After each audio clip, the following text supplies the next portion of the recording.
Taylor straight after that. Oh, yes. That's what we want to see. Already steaming away at the front.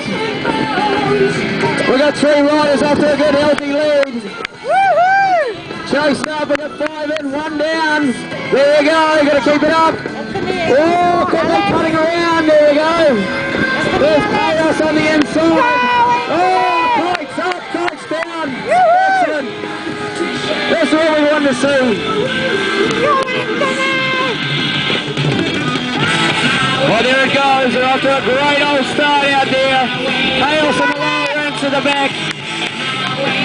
Looks like Brock's in the lead. Heading out the form, straight downwind, a little bit of sorting out going on the inside. Mikey's got the safety boat at the back. Look at this on the inside. Fantastic stuff. This is it, the Northern Works Kiteboarding Nationals 2008. We're definitely seeing the good